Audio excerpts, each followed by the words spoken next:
मेरा नाम पम्मी है। मैं बेंगलोर की रहने वाली हूँ। वैसे तो मेरा रंग बिल्कुल साफ सुथरा और गोरा था। नैन नक्श भी तीखे थे, लेकिन मैं बहुत दुबली पतली थी। बचपन से ही मुझे लड़कों के साथ खेलना कूदना बहुत पसंद था। अक्सर गली मोहल्ले में लड़कों के साथ ही खेलते हुए नजर आती थी। घर में सबसे छोटी थी, इसलिए मम्मी पापा का लाड प्यार भी सबसे ज्यादा मुझे मिला। मुझसे बड़ी 3 बहनें थीं, जो शादीशुदा थीं, और मेरा ज्यादातर वक्त गली के लड़कों के साथ ही बीतता था। मेरा पहनावा भी लड़कों जैसा हो गया था।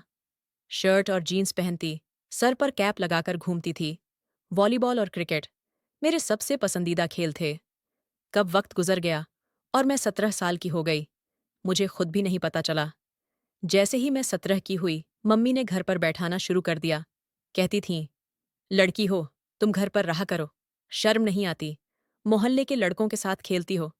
देखे हैं, अपने पैर नंगे पांव खेल खेल कर इतने बड़े हो गए हैं कि अब शायद मर्दों की चप्पल ही आएगी तुम्हें। लेकिन मैं हमेशा की तरह उनकी बात एक कान से सुनकर दूसरे कान से निकाल देती थी। मुझे सिर्फ यह चिंता थी कि मोहल्ले में क्रिकेट मैच हो रहा था और मैं उसमें नहीं जा पा रही थी। मैंने मम्मी से कहा कि बस आखिरी बार खेलने जाने दो, लेकिन वो नहीं मानी। मेरा बाहर जाना पूरी तरह बंद कर दिया गया। अब बस इतना ही कर सकती थी कि छत पर जाकर पतंग उड़ाऊं, या फिर बराबर वाले राघव की छत पर जाकर उसकी मम्मी से शिकायत करूं कि मुझे मम्मी ने घर में कैद कर दिया है। मेरी चाल ढाल रहन सहन सब कुछ लड़कों जैसा था। राघव मुस्कुराकर कहता, कोई बात नहीं पम्मी, अब तुम बड़ी हो गई हो, घर पर रहो। वो उल्टा मुझे ही समझाने लगता। मैं अक्सर उसी से उसकी शर्ट लेकर पहन लिया करती थी। मोहल्ले के लड़कों ने कभी मेरे साथ कोई गलत हरकत नहीं की थी। शायद इसकी वजह राघव था, जो हर जगह मेरा रक्षक बनकर रहता था। पापा फौज में थे, 8-8 महीने तक घर नहीं आते थे। राघव ही मम्मी के सारे काम कर देता था, क्योंकि हमारा कोई भाई नहीं था। जब मैंने 15 क्लास पूरी की, तभी से मेरी माँ की सहेली ने मेरा रिश्ता अपने बेटे के लिए मांग लिया था। मैं 22 साल की थी जब औरंगाबाद से माँ की सहेली ने मेरे लिए अपने बेटे का रिश्ता भेजा। मुझे जब पता चला, तो मैंने मम्मी से साफ कह दिया, मैं आपको छोड़कर किसी और शहर नहीं जाऊंगी। मम्मी बोली, तुम्हारी हरकतों से मैं अब शर्मिंदा हो चुकी हूं। तुम जैसी हो, मैं तुम्हारी शादी यहीं नहीं करवा सकती। वह मेरी बचपन की सहेली है। बहनों जैसा प्यार है, वह तुम्हारी सारी बातें छुपा लेगी। यही उनकी सबसे बड़ी गलती थी। शादी की कोई तैयारी नहीं थी।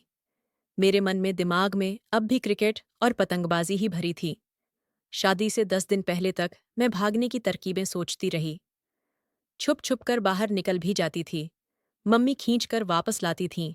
कहती, शादी में अब सिर्फ 5 दिन बचे हैं और यह लड़की अब भी नहीं संभल रही। दुल्हन इधर उधर यूं नहीं भटकती, नहीं तो उस पर रंग रूप नहीं चढ़ता। किसी तरह वो 5 दिन मैंने छत से आसमान की तरफ पतंगें उड़ती और कटती देखकर कांटे थे। जब कोई पतंग कटती तो मैं दौड़कर छत की तरफ भागती, ताकि उसे पकड़ सकूं। मेरी बारात दिन में आई थी और शादी होते ही रात की ट्रेन से विदाई भी कर दी गई।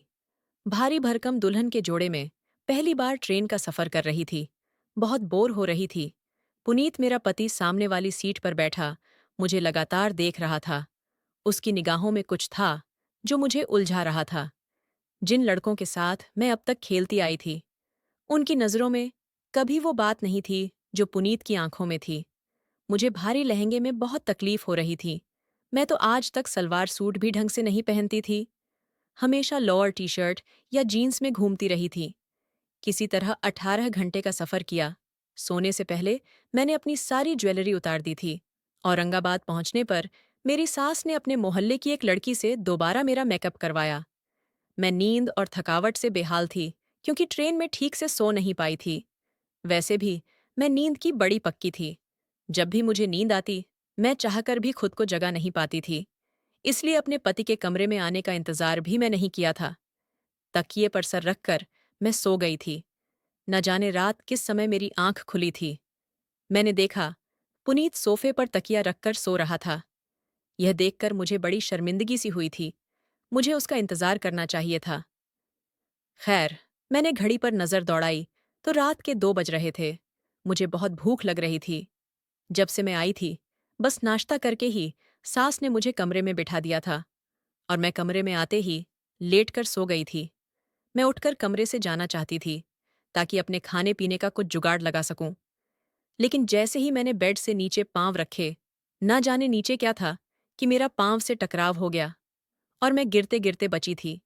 लेकिन मेरे मुंह से एक चीख निकल गई थी और मैं जल्दी ही संभल भी गई थी। गिरने से तो बच गई थी, लेकिन चीख की आवाज सुनकर पुनीत की आंख जरूर खुल गई थी। मुझे जागते देखकर वह मुस्कुराता हुआ उठकर मेरे पास आ गया।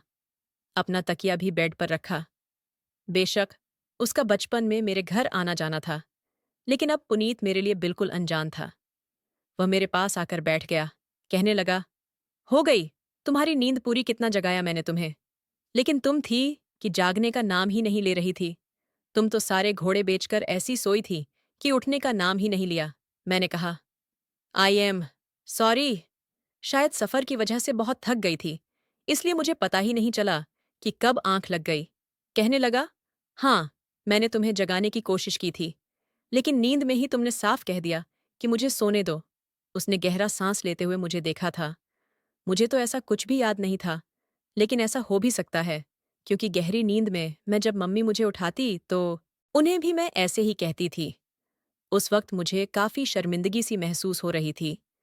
मैं अभी यही सोच रही थी कि कैसे पुनीत से ये कहूं कि मुझे भूख लग रही है, कि तभी उसने मेरा हाथ थाम के कहने लगा, बेशक हमारी माँ का आपस में आना जाना था और मिलना जुलना था, लेकिन मैं तुम्हें पहली बार देख रहा हूं। मेरी माँ ने जब मुझे तुम्हारे लिए पूछा तो मैंने अपना फैसला माँ पर छोड़ दिया था, लेकिन फिर यह सोचने लगा, पता नहीं तुम कैसी होगी, लेकिन तुम खूबसूरत हो। मुझे अपनी माँ के फैसले पर कोई भी ऐतराज नहीं है, बल्कि खुश हूं कि मेरी माँ ने इतनी खूबसूरत लड़की मेरे लिए चुनी है। यह कहकर उसने साइड टेबल से अंगूठी निकाली और मेरी उंगली में पहना दी। कुछ देर तक वह मेरी तारीफें करता रहा।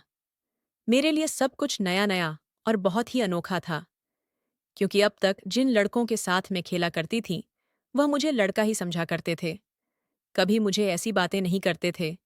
इसलिए पुनीत के मुंह से अपनी तारीफ सुनकर मुझे अच्छा लग रहा था। उसका मेरे चेहरे को छूना मदहोश कर रहा था कि अचानक से वह मेरे हाथ देखकर चुप सा हो गया। कहने लगा, तुम्हारे हाथ इतने मोटे और बड़े से क्यों हैं? लड़कियों के हाथों जैसे खूबसूरत क्यों नहीं है?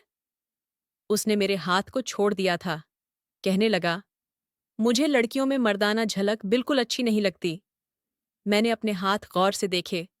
शायद मुझे लड़कियों की तरह नाखून बढ़ाने का शौक नहीं था, ना ही अपने हाथों की देखभाल करने की मुझे कोई परवाह थी। इसलिए मेरे हाथ बड़े रोखे फीके और हर वक्त लड़कों वाले खेल खेल के मोटे से हो गए थे।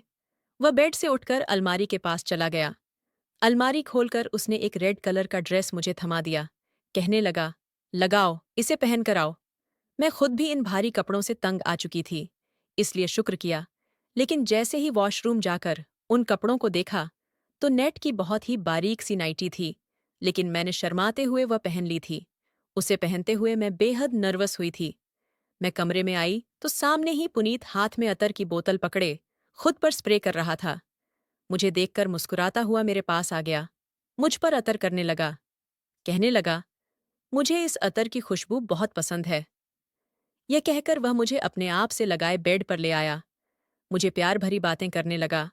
उसकी नज़रें मेरे पूरे शरीर पर घूम रही थीं और मैं बेहद शर्मा रही थी, क्योंकि ऐसी नज़रों से मेरा पहली बार सामना हो रहा था। कुछ ही देर में उसने मुझे अपनी आगोश में समेट लिया था। उसके हाथ मेरे शरीर के हर हिस्से का सफर कर रहे थे, लेकिन एक जगह जाकर उसके हाथ रुक गए थे। फिर अचानक ही वह मुझसे एकदम पीछे हटा। उसके चेहरे के हाव भाव एकदम बदले थे। मैं समझ नहीं पा रही थी कि उसे हुआ क्या है। वह फौरन कमरे से बाहर निकल गया। मैं काफी देर तक उसका इंतजार करती रही, लेकिन वह वापस कमरे में नहीं आया था। मुझे समझ नहीं आ रहा था कि आखिर उसे हुआ क्या था। अभी कुछ देर पहले तो बहुत खुश था। पता नहीं उसे क्या हुआ था। पूरी रात वह कमरे में नहीं आया था। सुबह मैंने अपने कपड़े बदल लिए, कमरे से बाहर आ गई। मैंने देखा वह बाहर हॉल के सोफे पर सो रहा था। मुझे हैरत हुई थी कि वह कमरे की बजाय सोफे पर बाहर क्यों सो रहा था। मैं जैसे ही उसके पास आई, वह मुझे देखकर मुंह फेरने लगा। और फिर तो जैसे यह सिलसिला ही शुरू हो गया था। मैं जितना उसके पास जाने की कोशिश करती, वह मुझसे उतना दूर भागता वजह भी नहीं बताता था। शादी के बाद उसकी कुछ मीठी बातों ने मेरी दुनिया बदल दी थी, लेकिन वह पता नहीं क्यों मुझसे कतराने लगा था। काफी दिन गुजर गए थे, लेकिन उसका व्यवहार मुझसे नहीं बदला था। एक बार मैं तंग आकर उसके सामने खड़ी हो गई। मैंने कहा, पुनीत, आप मुझसे बात क्यों नहीं करते? क्यों मुझसे दूर दूर रहते हैं? तो वह कहने लगा, तुमने मेरे साथ अच्छा नहीं किया। मुझे अगर पता होता कि तुम ऐसी हो, तो मैं कभी तुमसे शादी नहीं करता। मैं उसकी बात का मतलब नहीं समझी थी। मैंने कहा, आखिर मैंने ऐसा क्या कर दिया है?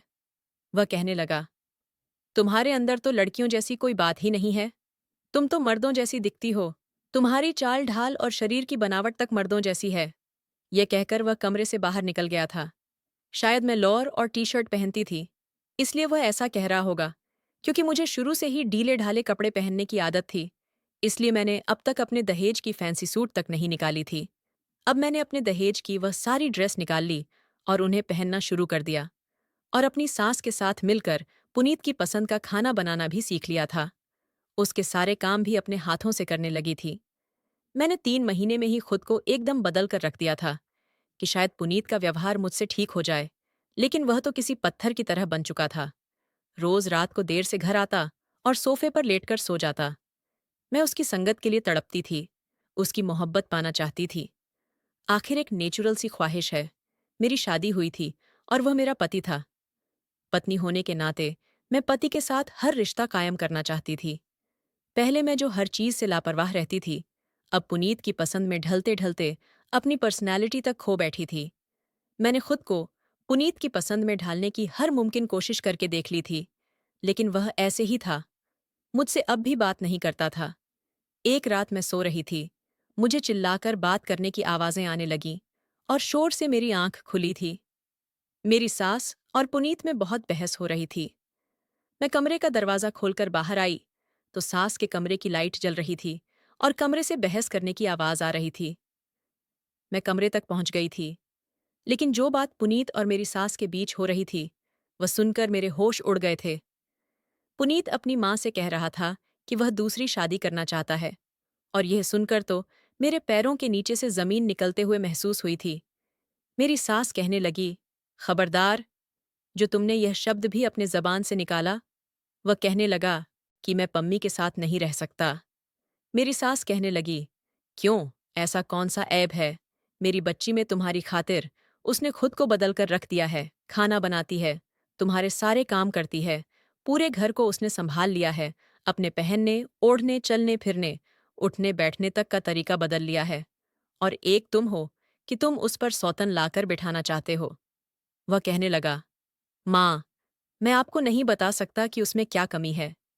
मैं क्या, उसके साथ तो कोई भी मर्द जिंदगी नहीं गुजार सकता, इसीलिए मैं दूसरी शादी करूंगा। पम्मी कहे तो मैं उसे तलाक भी देने को तैयार हूं, और चाहे तो मेरे नाम के साथ भी जिंदगी गुजारती रहे। मुझे कोई फर्क नहीं पड़ता। यह कहकर वह कमरे से बाहर निकला तो मुझे देखकर रुक सा गया था। मेरी आंखों से आंसू बह रहे थे। वह मुझसे नजरें चुराता हुआ कमरे में चला गया। मैं भी उसके पीछे कमरे में आ गई। मैंने कहा, आज मुझे बता ही दो पुनीत कि मुझ में ऐसी कौन सी कमी है जिसकी खातिर तुम दूसरी शादी करना चाहते हो। वह कहने लगा, खुद को आईने में देख लो, तुम्हें मालूम हो जाएगा कि तुम्हारे अंदर क्या कमी है। मैंने कहा कि वह तो मैं खुद को रोज देखती हूँ। मुझे नहीं पता, इंसान को हमेशा अपना सब अच्छा ही लगता है। लेकिन तुम बताओ, क्या बुराई है? मुझ में कहने लगा, तुम्हारे अंदर औरतों वाली खूबसूरती नहीं है। लेडीज कपड़े पहनने से तुम्हारे शरीर की बनावट बदल नहीं जाएगी। कभी अकेले में शीशे के सामने खड़े होकर देखना, बिल्कुल सपाट मर्दों के जैसा सीना है तुम्हारा। तुम्हारे पास आते हुए मुझे ऐसा महसूस होता है जैसे मैं किसी मर्द के पास मौजूद हूं, और मुझे तुमसे घिन आती है। तुम्हारी संगत में घुटन का एहसास होता है। मुझे तुम्हें छूने से कुछ भी अच्छा महसूस नहीं होता, और ना ही मेरे दिल के जज्बातों में कोई तूफान उठता है। तुम्हारे पास आने को जी नहीं चाहता। तुम्हें देखकर मेरा जी मचलाने लगता है। मैं तुम्हारे साथ नहीं रह सकता। मैं तो उसकी बातें सुनकर बेजान सी होकर बैठ गई थी। औरत की इससे बड़ी बेइज्जती क्या हो सकती थी? जिन शब्दों में पुनीत ने मेरी की थी, जो कमी उसने मुझे बताई थी, उसमें मेरा कोई बस नहीं था। जो इंसल्ट उसने मेरी की थी, मैं पूरी रात रोती रही थी। अगले दिन मेरी सास ने मुझे कहा कि जब से तुम्हारी शादी हुई है, तुम मायके नहीं गई हो। तुम कुछ दिन के लिए अपनी माँ के घर चली जाओ। मैंने कहा, मम्मी जी, अगर मैं यहाँ से चली गई, तो पुनीत तो दूसरी शादी कर लेंगे। ये सुनकर मेरी सास कहने लगी, मैं उसे समझाऊंगी। तुम उसका हर काम समय पर करके दे रही हो, इसलिए उसे तुम्हारी कदर नहीं है। जब तुम यहाँ नहीं होगी, तो वह खुद तुम्हारी कमी महसूस करेगा। फिर उसे तुम्हारी कदर होगी। मुझे अपनी सास की बात ठीक लगी थी। मैं वापस अपनी माँ के घर चली गई। मैं पूरे 8 महीने बाद मायके गई थी। मैं पूरी तरह बदल चुकी थी। जब मैं घर आई, तो अपनी माँ के साथ लगकर फूट फूट कर रोने लगी। मेरी माँ समझती कि मैं उनसे दूर रहने की वजह से उदास हूँ, इसलिए रो रही हूँ। अभी मुझे आए आधा घंटा ही हुआ था कि जब मोहल्ले के सारे लड़के, जो मेरी ही उम्र के थे, मुझसे मिलने आ गए। लेकिन मैं आज उनसे दूरी बनाकर मिल रही थी, क्योंकि मेरी सोच बदल गई थी। उन लड़कों में एक लड़का राघव भी था। मेरी सबसे ज्यादा दोस्ती उसी के साथ थी। वह भी मुझसे मिलने आया था। मैं सबसे हंस हंस कर बातें कर रही थी, लेकिन दिल ही दिल में परेशान हो रही थी। मुझे पुनीत की फिक्र सताए जा रही थी। सब मुझसे बातों में बिजी थे। बस एक राघव था जो चुप था और एकटक मुझे देखे जा रहा था। जब सब चले गए, तो वह मेरे पास आकर बैठ गया। कहने लगा, तुम्हें क्या हुआ? पम्मी इतनी उदास क्यों हो? मैंने कहा, नहीं, मैं तो बहुत खुश हूं। ये कहते हुए मेरे शब्द ना चाहते हुए भी नम हो गए थे। वह मेरे चेहरे को, मेरी आंखों को बड़े गौर से देख रहा था। कहने लगा, हाँ, नजर आ रही है मुझे। तुम्हारी खुशी बचपन साथ गुजरा है। हमने साथ खेले हैं, साथ हंसे हैं और साथ रोए भी हैं। इसलिए मुझसे झूठ मत बोलो। अगर तुम्हारे पति ने तुम्हें कुछ कहा है, तो बस एक बार इशारा कर दो, फिर देखो साले को कैसे ठीक करता हूं। उसने अपनी आस्तीन चढ़ाते हुए मुझसे कहा था। मैंने कहा, तमीज से बात करो, तुम्हारे जीजा जी हैं। वह कहने लगा, तुम्हारी आंखों में आंसू लाने वाला जो वजह बनेगा, तो उसे छोड़ूंगा नहीं। मैंने कहा, राघव, वह बहुत अच्छा है। अब मैं उसे क्या बताती? मेरी दोस्ती राघव की बहन के साथ बचपन से ही बहुत थी। वह शादीशुदा भी थी। सोचा कि जाकर उससे इस मामले का हल पूछती हूँ। शायद वह मेरी मदद कर दे। अगले दिन मैं राघव के घर चली गई। राघव उस समय अपने पापा के साथ उनकी दुकान पर जाया करता था। उनकी अपने फर्नीचर की कई दुकानें मार्केट में थीं और वह अपने पापा के साथ मिलकर उन दुकानों को संभालता था, इसलिए शाम को ही घर लौटता था।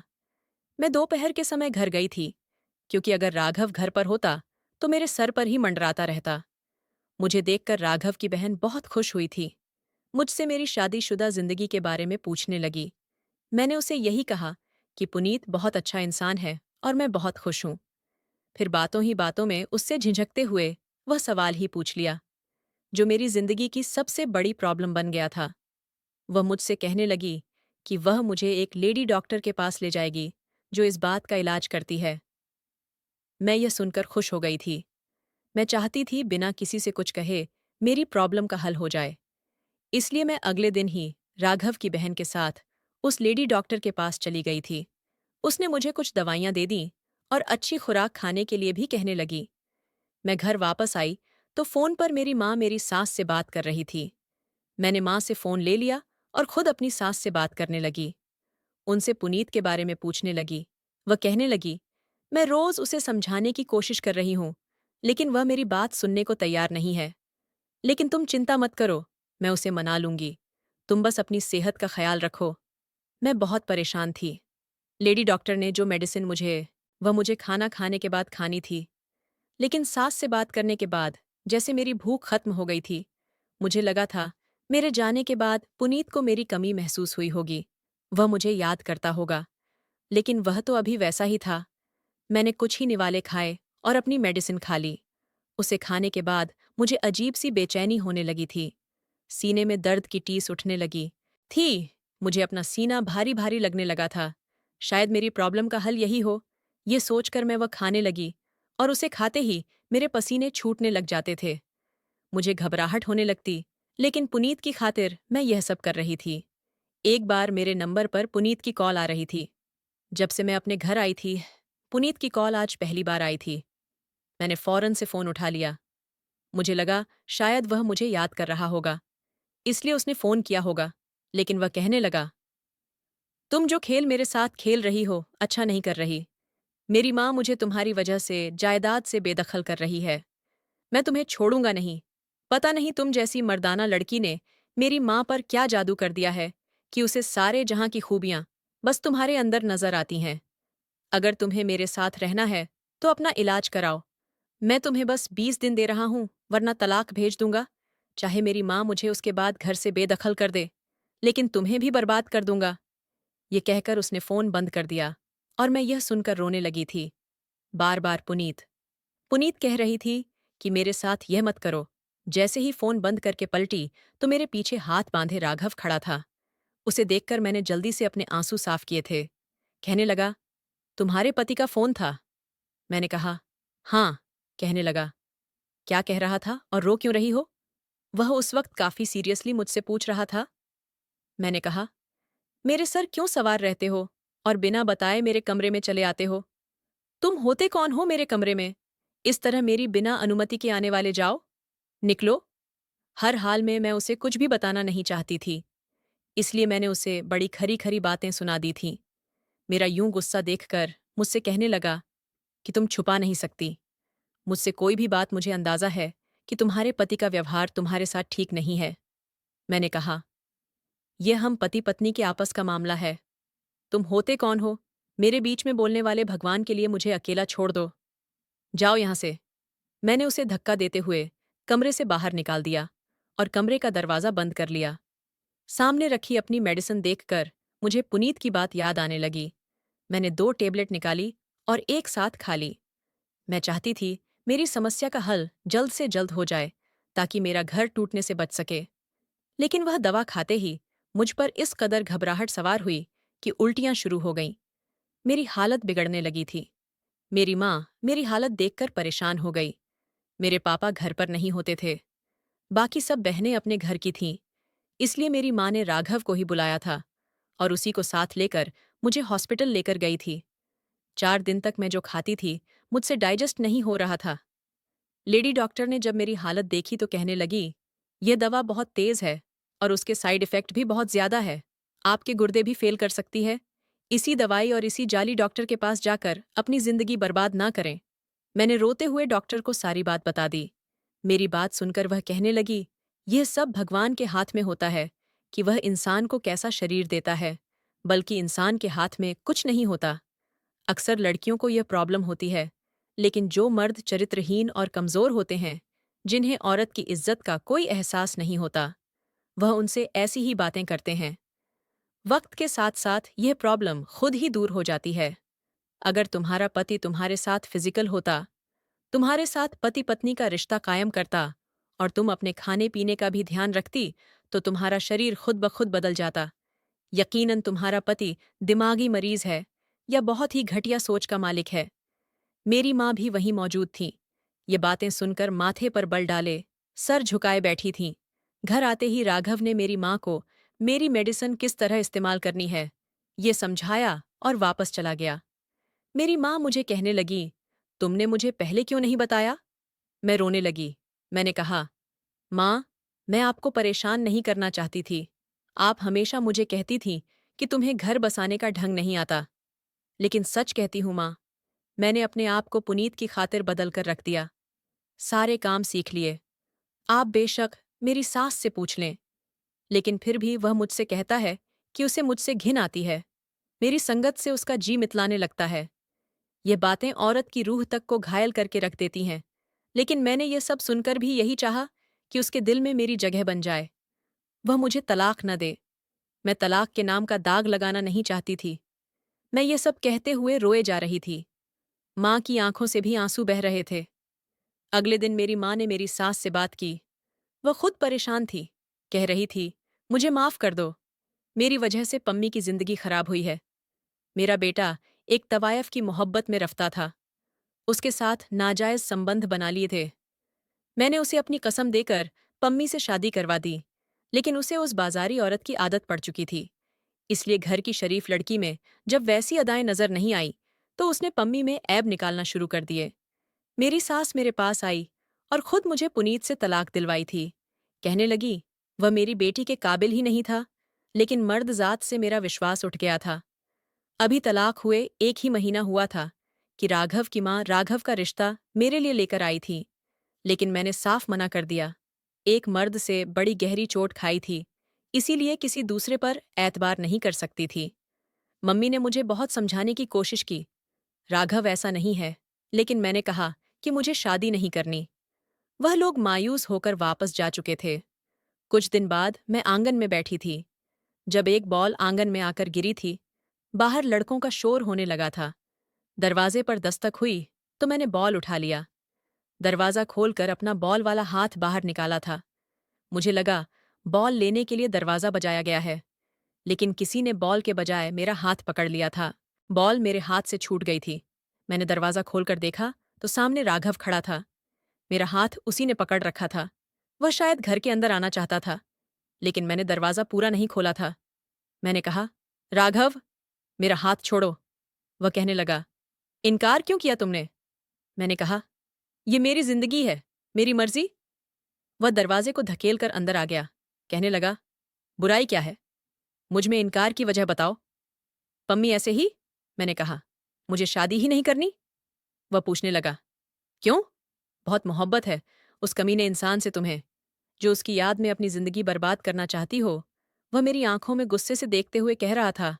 मैंने कहा, नहीं है, मुझे किसी से भी मोहब्बत नहीं, मर्दों से ही नफरत हो गई है। अपनी जिंदगी में किसी मर्द को शामिल करना ही नहीं चाहती। वह कहने लगा, उस आदमी की वजह से तुम ये झूठे ने बना रही हो। आज भी तुम्हें पुनीत से प्यार है, तभी इनकार किया है तुमने, वरना अपनी माँ के आंसू तुम्हें नजर आ जाते। अपने बाप की झुकी हुई कमर तुम्हें याद आ जाती, जो यह चाहते हैं कि तुम्हारा घर बस जाए, लेकिन तुम्हें सिर्फ पुनीत प्यारा है। उसी के गम में अपनी सारी जिंदगी गुजारना चाहती हो। मैंने कहा, मुझे नहीं है, पुनीत से मोहब्बत क्यों समझ नहीं आता। तुम्हें तो कहने लगा, ठीक है, फिर इस बात का सबूत दो मुझे। मैं इसी फ्राइडे को तुमसे शादी करने आ रहा हूं। मैं समझ जाऊंगा कि तुम्हें पुनीत से नफरत है। अपने लिए ना सही, अपने बूढ़े माँ बाप की खुशी के लिए तुम्हें मुझसे शादी कर लेनी चाहिए। यह कहकर वह चला गया था। मैं रोने लगी थी। मैंने वाकई अपने माँ बाप के बारे में सोचा ही नहीं था, जो मेरे गम की वजह से घुलने लगे थे। मैंने उसकी बात पर फिर कोई ऐतराज नहीं किया था। चुपचाप मैंने राघव से शादी कर ली थी। लेकिन हाँ, मुझे अजीब सी बेचैनी महसूस होने लगी थी कि कहीं वह भी मेरी उन्हीं शब्दों से इंसल्ट ना करें, जैसे पुनीत ने की थी। जैसे ही वह मेरे पास आकर बैठा, मैं रोने लगी थी। वह कहने लगा, पम्मी, हर आदमी इतना गिरा हुआ नहीं होता। बचपन से तुम मुझे जानती हो। क्या तुम्हें ऐसा लगता है कि तुम्हारी इन कमियों को तुम पर जताहंगा, जिसमें तुम्हारा कोई बस ही नहीं है? मैं हैरान थी कि उसे यह सब कैसे पता। वह हर बात की तरह मेरे दिल में और मेरे दिमाग में आने वाले हर सवाल को कैसे जान जाता था। वह मेरा हाथ थामकर कहने लगा, लेडी डॉक्टर की सारी बातें मैं सुन चुका था, और वह भी जो तुमने लेडी डॉक्टर को बताया था, तुम्हारी माँ और बाप से भी कह चुका था कि ऐसे नीच घटिया इंसान से पम्मी को तलाक दिलवा दे। मैं उसे अपनाना चाहता हूँ, इसलिए भूल जाओ वह सब जो हो चुका है। बस यही याद रखो कि तुमसे राघव बचपन से मोहब्बत करता है। जिन दिनों तुम्हारी शादी पुनीत से हुई थी, मैं दूसरे शहर में था। मुझे इस बात की खबर बाद में हुई, वरना कभी तुम्हारी शादी वहां होने ही नहीं देता। बात करते करते राघव मेरी ज्वेलरी उतार चुका था, और जब उसने मुझे अपनी बाहों में भरा तो मेरे दिल में कोई डर नहीं था। सकून से मैं राघव के सीने से लग गई थी। मैं नहीं जानती थी कि वह मुझसे इतनी मोहब्बत करता है। शायद असल मोहब्बत यही थी, जिसमें इंसान दूसरों की कमियां नहीं देखता। इंसान को हमेशा सुंदरता नहीं, सीरत देखनी चाहिए, क्योंकि सुंदरता तो वक्त के साथ साथ ढल जाती है, और रह जाता है तो सिर्फ इंसान की सीरत और उसका अच्छा चरित्र, जो एक खुशहाल शादीशुदा जिंदगी के लिए काफी जरूरी होता है। उम्मीद करती हूँ कहानी आपको पसंद आई होगी। कहानी पसंद आई हो तो वीडियो को लाइक और शेयर जरूर से करेगा। और हाँ, हमारे चैनल पर नए हैं तो चैनल को सब्सक्राइब करना बिल्कुल भी ना भूले। धन्यवाद।